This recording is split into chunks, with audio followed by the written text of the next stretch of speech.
This is Fintech Chatter, presented by Tier 1 People, leaders in Fintech executive search. And I'm your host, Dexter Cousins.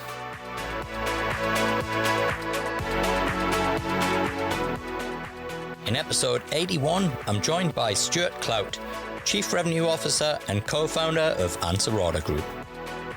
This is Stuart's second time on the show. He first appeared in episode 4 when we talked about his business, The Dockyard. It's been an incredible 14 months since then, and Stuart shares the audacious merger of The Dockyard with Ansarada and how by bringing the companies together, there's a real opportunity to create another Aussie Fintech unicorn. Stuart, welcome back to the show. G'day, Dexter. It's great to be back. Yeah, it's so you were podcast 1 BC, so that was the last podcast we ever did before COVID hit. I think it was 13 months ago. I mean, what an incredible period we've been through, eh? Yeah, and that's like at a global level, yes, and still going through. Like we obviously all still see the news every day, right? But also, from a business perspective, it's been really interesting. There's been some people that have, COVID has helped their business and, brought their business to the fore, particularly, I guess, technology, collaboration, all that kind of stuff. And yeah, it's been a pretty big year for me personally, with the Dockyard and Ansarada merger during that year as well. So yeah, we got plenty done, notwithstanding the world sort of, imploding on itself. Awesome. Well, look, I wondered if you could tell our listeners a little bit about Ansarada and maybe a little bit of the backstory too. Yeah, so the Ansarada Group is the coming together of the original Ansarada business that's been in that Sam Riley and Rachel Riley and Andrew Slavin formed a little over 15 years ago in Sydney with the company that I founded 4 or 5 years ago, which is the Dockyard. And the Athena Board business as well, which we at the Dockyard acquired, and that was Steve Engel and his business. And we've brought them all together to form a broader information governance platform where we're going to market with a whole new suite of products. So we took advantage of 2020 as much as we could. We couldn't get out of Australia, so we brought 3 great Australian companies together. Fantastic. So what's the big problem that you solve? So I describe it like this: your most critical data in your most critical moments, and we look after that for you. So the Dockyard and Ansarada in particular had their heritage or their genesis in transactions, so capital raises, IPOs, M&A type stuff. And they're critical moments, and there's a lot of critical data. So securely sharing that information, being able to control the information, being able to audit and track who's looking at it and manage that whole process. And the Dockyard, with my background originally being a capital markets advisor in project management and workflow of these critical events known as a transaction. And Steve and his business with Athena and the Athena Board product, which is now Ansarada Board, was managing and controlling critical information at a board meeting. So another critical event with critical data. I used to be amazed at some of the stuff that I saw when we first started getting into the board portal game, where, directors would be FedExed, ring binder folders with the board papers and left on the front porch for them to come home from work to pick up. That's an extreme example of it, but even just emailing critical information like board papers around and, sort of the lack of governance around that information is quite extraordinary. So that's the genre or the market that we play in now, is governance of critical information, or as we call it, information governance platform. So when we first had you on the show, I think none of us really kind of had any anticipation for, the world that we're in now, where pretty much, the whole workforce is still working remotely. Mm-hmm. What now has changed to make your solution even more important? So, there's 2 things actually that come to mind with that. One, I'll answer your actual question, Dexter, which makes our solution more important, but I'll also give an observation about something I've noticed has changed generally in business, which some people might be interested in as well. So the first part is, we're a technology that allows people to get work done when they're not together. And, the virtualization of the workforce and the virtualization of our work has really played to the already existing strengths in our business set. So if you take to take that from esoteric into real life, like what's an example of that? An example of that is a cross-border mergers and acquisitions transaction. And let's say the party buying and the party selling are in different places. Therefore, their lawyers and their bankers and their accountants, they're all in different places as well. And you might have multiple jurisdictions and time zones involved. Now, I guess what I would say, in the olden days, you would just send millions of emails. You'd wait for people to wake up. I certainly know, having been an M&A lawyer, on cross-border deals, when you're in the Australian time zone, you always get the 2 a.m. phone call because New York, London, and Sydney. It's always Sydney that gets the bum time zone. So our technologies are about allowing people to drive and work virtually 24/7, and you're not waiting for a phone call or waiting for an email response. That people work collaboratively and live in our technologies, and whether that's sharing information, managing tasks, ensuring that things are staying on track, reporting to clients, all that kind of stuff. And for us, I guess the acceptance, and this is the second part of my thought, the acceptance of working remotely now has just gone through the roof. Like, I think like most businesses, technically probably always, if you asked them or had a policy, people can work from home, people can remote remotely, but how socially or corporately accepted was it really? Like the whole, I've got to be seen in the office so people, remember me and think that I'm doing stuff, and the lack of trust that I think sat around, the people in inverted commas working from home.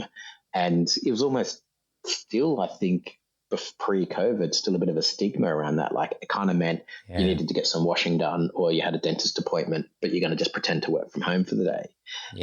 But I just gone, right? That's just blown up. Everyone's like, we just didn't trust ourselves and everyone else enough.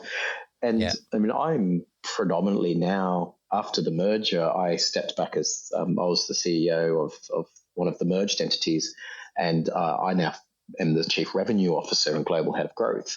So I'm very much on the sales and go-to-market side of our business. And you would remember, Dexter, like, to say a couple of years ago even, that, sales teams don't have to go and see their clients, that, sales people can just do it by Teams or Zoom or whatever. People would be like, nah, sales, you've got to go and see someone, you've got to sit down with someone, you've got to have a cup of tea with them or a cup of coffee with them, or maybe even a beer, But what the virtualization and the trust and the efficiency that actually you can get so much more done has gone through the roof. And, we're seeing here with our sales guys, they're able to do, so many more deeper interactions with the client because they can have a face-to-face, virtually meeting with someone, and everyone just gets on with it now. I don't have to travel around all the different offices. And that gives you more reach. Like, I don't have to be in Oklahoma to actually have a good and acceptable sales meeting with someone from Oklahoma. Like, it's, whereas, maybe a couple of years ago, do you reckon that people would have thought, if the person's only, going to Skype me, it's like a second-rate meeting, like they haven't taken it seriously enough to come and see me? And I kind of feel like that's all just disappeared. Yeah. So you've hit kind of a really valid point, which is, I think, just around the acceptance of and the changing of work practices and behaviors. I think one of the other great things that I loved about when I first met with you in the solution, and this came to the fore as well as soon as COVID hit, is the legacy systems that you got sitting in banks, financial institutions, law firms weren't geared up to deal with remote working either. Yeah, and a lot of organizations scrambled when all of a sudden, the government might say, okay, look, you've got to shut all your offices down. Everyone has to go from home tomorrow. For us at Ansarada, it was no big deal. We were like, oh, yeah, okay, we can do that. And it was literally like, check a few things. But, all of our systems are cloud-based. Everything is completely, we can do remote working standing on our heads. And that's certainly what we experienced. Now, we weren't completely unique in that. There's tons and tons and tons of companies and businesses out there that found the transition to this really easy. Just because they didn't have these big old legacy systems, but certainly the organizations that I guess have that legacy, it was far, far more difficult. And it's interesting, right? Now, naturally, I would say this because I'm a guy who runs a technology company in information governance, but we see this whole trend of virtual working remotely, working from wherever.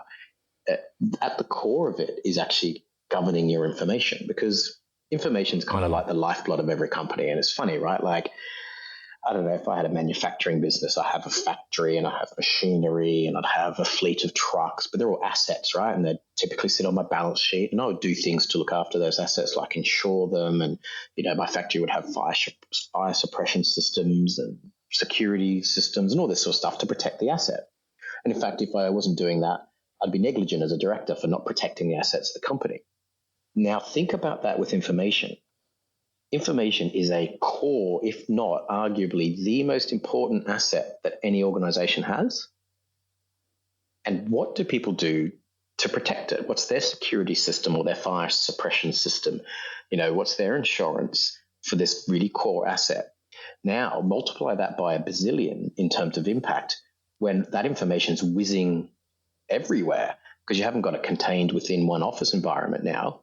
It's flying around over the internet via Zoom calls and Team and Google Meet and Google Mail and Outlook and all these sorts of things, right? It's just whizzing around. Yeah. How well is that information being governed? And, you layer across that. We've probably almost stopped talking about the Hayne Royal Commission, but, we talk about compliance and directors' understanding of compliance.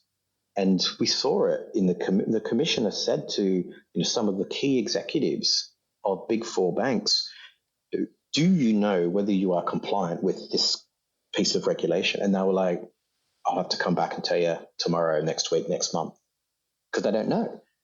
And the compliance is already, the compliance framework is there, and it's in force and in power. But actually the understanding of whether one is compliant with that stuff is super, super immature. Like, I reckon you could, I don't know, here's a pop quiz. Go and ask any director of an ASX listed company if you could walk down Bridge Street or Pitt Street and run into them all. And if you had to go like gun to the head, are you compliant with these 5 things that your business is meant to be compliant with? Like, I would question how many people would be able to honestly go, yeah, so we're good on that one. We've got a couple of little controls left to fill for this, but these 3 we're absolutely tickety-boo on. Like, I just don't think you would get that level of confidence and certainty in the answers, because people don't know. And, we see information governance as this whole area that is, well, I think it's already exploding, honestly, but is going to explode even more when the requirements to know where you're at, where's your information, and where's your compliance is, it's a massive market. Yeah. Well, if you think, you look at it's almost like the perfect trifecta, right? You've got the 3, I would say, kind of hottest markets that you've got right now in tech: collaboration tools, data security, and compliance / reg tech, right? Yeah. You got those 3 in a solution. And as you pointed out, if you don't fix this, then the likelihood is you're potentially going to spend some time in jail, or at least be standing in the dock in front of a judge and being very uncomfortable. Then I'd have to agree with you, Stuart. I think it is a market that's or a product that's about to zoom. Yeah, because if you think, like, I always think about this in business, right? Like, if I imagine 10 years down the track, is it more likely or less likely that organizations are going to have to be more on top of this stuff? ? And if the answer is yeah, like, I find it difficult to see how the world's organizations are not going to have to get better at this. Then that means we're in the right game, because that means that as everyone has to get better at this, they're going to then have to find a tool to help them get better at this. And that's what software is, right? In this instance, it's a tool. It's a framework in which you can deliver that outcome for the business. And that outcome is, I'm compliant, and I know I'm compliant, and I can prove I'm compliant. And that's the thing. But I agree with you. Governance, risk and compliance, collaboration, and security of your data is the holy trinity.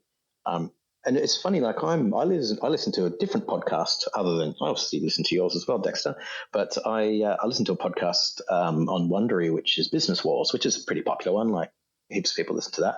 And it always tells the story of two businesses that we've all heard of. And, it's McDonald's versus Burger King, or Boeing versus Airbus, or, Nintendo versus Sony, or whatever it is. And they're always 6 or 7 series, little profiles of these companies and the story that they've got. And the one thing that really stands out to me is that most companies that we all know and have heard of started doing something.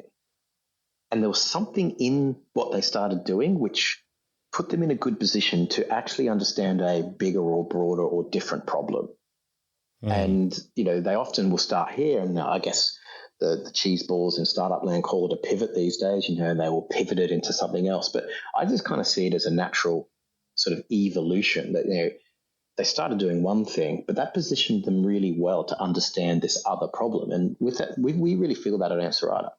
So you look at Ansarada 15 years ago, Virtual Data Room is their core base product. They've been known for, a good 15 years around the world as the best virtual data room in terms of its compliance, its security, and its usability.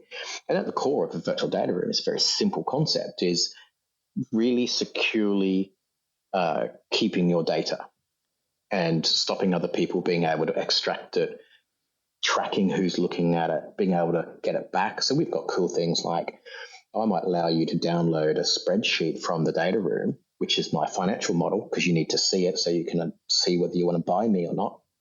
And you can even save that on your desktop. I can blow it up remotely from your desktop with Ansarada. So that's sort of some of the the high end features that we have. So it allows you to control that data, to get it back, to blow it up, to do all that kind of stuff. And having that pedigree in helping people control their most critical information, which is your company finance information, your employee contracts, your customer contracts, and you have to expose them to externals during the course of a transaction, is really scary, because this is your gold and your oil all mixed together. And then to have had that experience in information governance during a deal, it actually positions us really well to actually understand the broader information governance problems for pretty much every company in the world, every fund, every bank, even government organizations. We now have a fantastic business in infrastructure tendering, where the Sydney Metro project, which everyone is excited about here in Sydney, is the tendering process is all done on Ansarada. Now, why? Because when the New South Wales state government has to expose really critical infrastructure information about the city of Sydney to third-party tenderers so that they can come up with a response to, hey, pick us to drill your big tunnels underneath the harbour. So if you think about some of the information that Transport for New South Wales would have to expose, it would be, for example, super secret plans about, the infrastructure of the city. And you don't want that getting into the hands of people who want to use that against you. So being able to manage and control the disclosure of that information is really key. But do you know what? 15 years ago, when Ansarada started doing virtual data rooms, did we think we'd be assisting governments control their critical infrastructure information for big, PPP projects? We didn't. But now we do. And it's that, where you start can position you well for where you go. Tier 1 People helps world-class fintech launch, scale, and innovate. As the fintech industry in Australia begins to mature, many of our early startup clients are now becoming enterprises. And as fintech goes mainstream, many enterprises are reinventing themselves as fintechs. Tier 1 People proudly works with companies at the forefront of fintech innovation. Our clients include international fintech, corporate ventures, big tech platforms, banks, payment providers, and financial institutions. We're interested in talking to talent with expertise in merging fintech startups with banks, technology integration specialists in lending and banking, and those with expertise in transforming legacy financial services businesses into fintech. If you'd like to be on our radar for these upcoming opportunities, go to info@tier1people.com. Cool. Now, I want to give you a bit of kudos because when we did the first show, I think you just listed and you had a really ambitious vision for the business. And lo and behold, here we are, 12 months later, and you've merged with the business and you're well on the path to that vision. One of the beauties that I see with the podcast is a bit like what you've learned from listening to other podcasts. We're sharing with people alternative paths to success. And I wondered if you had any advice for founders out there around the path that you've taken and some of the benefits to it and maybe some of the things that you've learned about it. So I would really agree that there's too much homogeny with the perceived journey that a founder should be going on. And it's almost like there's only one script and then everyone tries to just follow that script. It's like you said, like come up with the idea, leave job, found company, risk all, raise money, don't have heaps left of your own company that you started. And in some ways hope that all comes together, right? And there's so many moving parts in business, and there's so many things that you can control, but there's also tons that you can't. And so that's why the attrition rate for startups is, famously, horrible, right? I don't even know what the latest figures are, but, 98% of startups or 95% of startups never make it. And then the 5% that do make it, only half of them make it more than 5 years, et cetera. The attrition rate is off the scale. So then when you look at that from a logical perspective, like you'd sit there and go, well, why would I follow that script? Because the outcomes are minutely skewed against me, right? Like the chances of me actually making it. So it doesn't seem like that actually doesn't seem to me to be the smartest path to go down. Now, I don't necessarily think that I had that level of clarity of thinking, which dictated my path. I think, there is also an element of serendipity. You meet some people, they give you some ideas. There's also just sometimes opportunities come up. And so, for example, when Sam and I got together and, we definitely is a merging of the businesses. And that's certainly the way that we see it. No one bought the other. It was, we came together because the best bits of my business and the best bits of, Sam's business can be even better together. And, so sometimes it is a little oriented around some opportunities that can come up and be presented to you. But I would massively, and this is something I want to spend heaps of time on when I've got more time, is I massively encourage founders to think about alternative paths and part of it I think is managing your own ego and sitting there going, do I have to be the sole founder that just lifted all of the weight and made it happen and became the man or the woman, right? Like founder that everyone looks up to, because it's such a rare occurrence to occur. And also what most people don't realize is when you look at even famous, entrepreneurs who, one may look up to, their paths haven't been linear. And in fact, there's a whole stack of stuff that occurs in the background, particularly around making acquisitions and doing mergers and partnering with people and, together stronger type strategies, which actually get people there. Like the path is littered with founders who just try and go the whole way, the whole distance themselves. And I think the statistics show that that's actually not a very smart play because so few make it. So why would you be doing that anyway? And I think in a country like Australia where going to market is more difficult because our home market, whilst a sophisticated one, is a small one. So you need to sort of incubate here, but grow elsewhere. Is that, going it alone is a pretty dangerous strategy. And so I would always encourage founders to go, well, what are you doing it for? Are you trying to prove you're the biggest hero in the world? Because, if that's what's driving you, then sure. Are you trying to create financial independence for your family? Are you, what's your driver? And then does your strategy sync with what your actual true, driver is? And that takes a whole ton of honesty, which, sometimes is funny. Like being honest with yourself can actually be remarkably difficult. You actually sit down and go, what actually am I trying to prove here? What actually is driving me? And if you can get that level of honesty with yourself, it can help you make better decisions, I reckon. Mate, it's awesome advice. I've been through that process myself, and I can tell you that, it's painful, right? Particularly when you let the ego drive you to make those decisions. And I recall times where looking at myself in the mirror and thinking, you're putting your family at jeopardy and your future at jeopardy just to satisfy your ego. And it is very confronting, but the liberty that you get on the other side of that and the freedom that you feel from, hey, I'm really comfortable with, what the outcome is that we're looking for, and having the plan accordingly. And I get asked all the time about, hey, what you're doing to scale your business.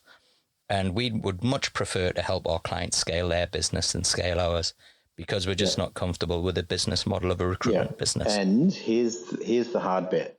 Don't get greedy. Yeah. That's the piece, is don't get greedy.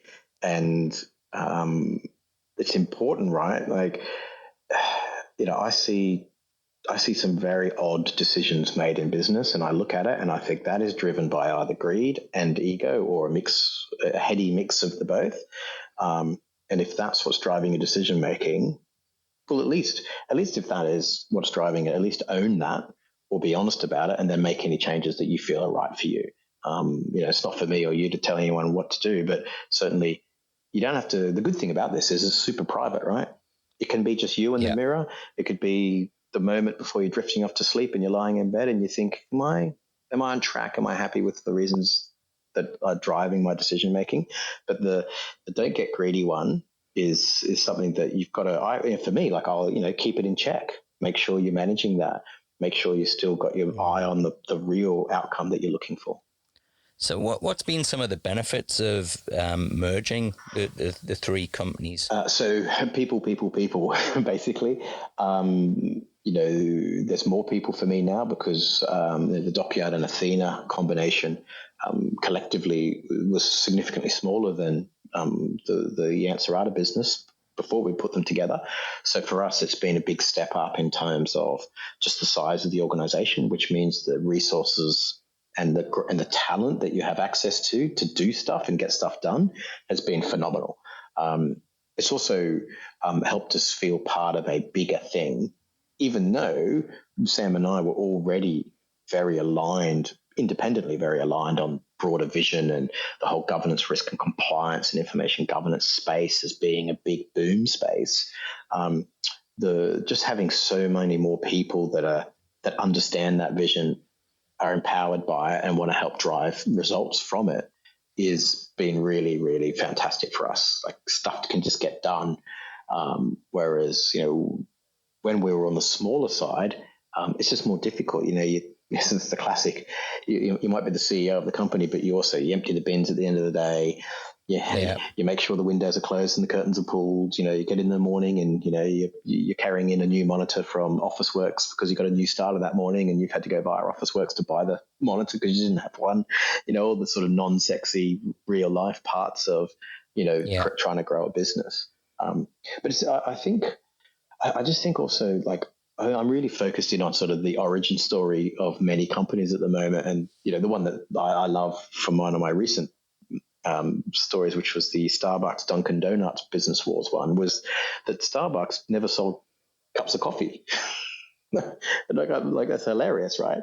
Like, Starbucks was actually a wholesaler of coffee beans, and you couldn't even get a cup of coffee at Starbucks when Starbucks was a thing. Starbucks had 6 stores and they still only sold beans, not actually cups of coffee. But the origin stories of companies that we're seeing out of the States, and it's worth people looking into them if they're interested in this GRC and information governance space. There's companies like OneTrust, which are really doing great things in the governance, risk and compliance space. And they started off doing cookie management. So the cookies on your browser? Cookie management. That's what they did. They did that for years. Cookie management.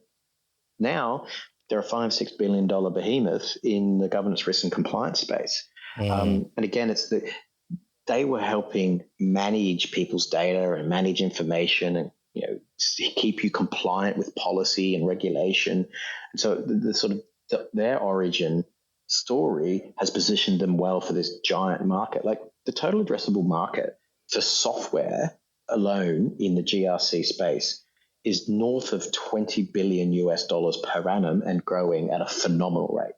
Like it is, that is companies all around the world spending $20 billion a year on software solutions to help them with their governance, risk, and compliance outcomes. And we're not even scratching the surface because, again, I reckon you could walk around town and talk to most executives in most companies and go, what tech are you guys using to help you stay more compliant? And, I'm going to make up a number, make up a stat. 1 in 100 will say we'll give you an answer and say, oh, we're using XYZ on this issue here. Safety Culture is a great example of a great Australian company. And they're a governance, I would put them in the governance, risk, and compliance space because they're helping their customers stay compliant with occupational health and safety regulations. It's another example of the genre proliferating where technology is helping businesses stay compliant. But it's still a very immature in the sense that it's immature as a market, not the solutions. The solutions aren't immature, but the customer adoption is just so early stage. Yeah. It's kind of like it's before they discovered gold in California, right? Like it's such an exciting space to be in. I think it's just going to get bigger and bigger. And Australia is very well placed actually to produce some of the world's leading GRC companies. And the reason for that is that the Australian regulatory regime is considered best in class. So we're significantly advanced as a jurisdiction when it comes to understanding governance and risk and compliance, because we're actually considered some of the best in the world at that. And you also take a look at the tendering process for big government spend. So Australia is considered the best in the world for transparency and ethics and openness and fairness in our process when we spend public money. Far beyond. So countries all over the world send their government representatives out to Australia to see how we do tendering for big public money spend, because the way we do it is absolutely top class. And that's great for Australia because I think that there's some secret sauce in there for some of the world's great GRC companies to be spun up out of this jurisdiction. Yeah, and it's amazing, right, when you think the risks now that companies face, and they're just unprecedented. The advancements in AI, all of the challenges that you've got from cybersecurity attacks. It's just it's mind blowing what people have to now contemplate with. It's no longer the auditor going through with their checklist and ticking things off. Yeah, and I reckon, I don't know what you reckon, Dexter, but I reckon most people who are in roles where they're actually ultimately responsible or accountable for governance and compliance. And so you're talking about directors on boards and that kind of stuff. I reckon there's a lot of people walking around with their fingers in their ears going la, la, la, la, la, because they just don't want to know, like metaphorically speaking, obviously, but there's a lot of ostriches with their heads in the sand. And again, it comes to that point of when you look at a market to be in, and, if you're an investor, you'd be thinking this way, right? You go, well, is this market going to get bigger or smaller, or is it going to stay the same? And, there's no way, it doesn't matter how many different angles I look at this. I just can't see how the globe's organizations, and again, that's not just companies, but there's a few of those around, companies, advisors, banks, governments, funds, every single organization in the world is going to have to get better at this. And none of them are very good at it at the moment. So that tells me one thing, which is this is a boom industry, and tech is the only way that it can be solved. Absolutely. Well, Stuart, it's been really good to have you on the show. What can we expect from you in the next 12 months?